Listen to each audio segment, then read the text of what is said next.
trouve qu'en dehors du WIN, bon, qui est très connu, institutionnel, etc., je trouve que tout le réseau qui se passe dans le off avec les jeunes créateurs, les jeunes compagnies, c'est quelque chose de très intéressant. Et donc je voulais en reparler avec Greg Germain, ce que j'ai fait toute la matinée. Alors, vous savez qu'on est dans un contexte quand même très difficile sur le plan budgétaire, donc il ne faut pas croire qu'il va y avoir des augmentations de subventions pour les jeunes compagnies.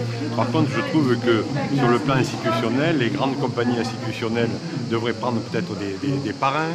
Le Festival Hub devrait peut-être devenir aussi quelque chose de plus légal et avoir une permanence, en automne ou au printemps, avec des salles qui pourraient être mises à la disposition des compagnies, des jeunes compagnies du reste de la France, etc. etc.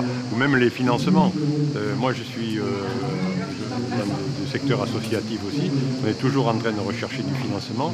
Il y a peut-être des nouveaux types de financement par des réseaux, des microcrédits, bon, etc., etc. Comme il se trouve que le président est sensibilisé à ça, puisque maintenant il est sensibilisé, s'il vient dans le festival, je crois la semaine prochaine, on va faire en sorte qu'ils viennent aussi ici. Et surtout, on va essayer de pérenniser une réflexion. C'est pour ça que je voulais voir Greg Germain, parce que nous, on a un think tank qu'on a créé pendant la campagne électorale il y a 2 ans, et qu'on va pérenniser aussi. Il s'appelle Démocratie 2012.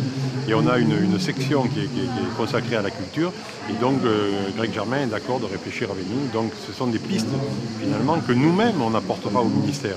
Il ne faut pas attendre que ce soit le ministère qui ait forcément des solutions, mais on proposera, Aurélie Filippetti, un certain nombre de pistes. Et après, on verra. Et il va y avoir, je crois, dans 2 ou 3 jours, ici, François Hadibi qui va venir avec Jean Digne aussi, qui est le président du musée Montparnasse, avec lequel on a signé un partenariat, nous, Démocratie 2012, la semaine dernière. Et tous ces gens-là, on commence à... Parce que moi, je ne suis pas un spécialiste de la culture, mais plutôt un spécialiste des réseaux, et de mettre en relation les gens et après leur donner des perspectives. J'ai entendu dire aussi que même l'association, la chambre de commerce, s'intéressait, voulait que les commerçants participent. Donc ça veut dire qu'après plusieurs années de travail, tout le monde s'aperçoit qu'il y a des pistes très importantes, à la fois de création, mais aussi économique, parce qu'il ne faut jamais oublier, c'est en train d'être débattu ici, il ne faut jamais oublier cet aspect-là. La création, c'est beau, c'est très bien, mais il faut toujours qu'elle soit supportée par des moyens financiers, parce que sinon, elle s'étiole très rapidement par faute de moyens. Donc on essaie un peu de lier les deux. Voilà.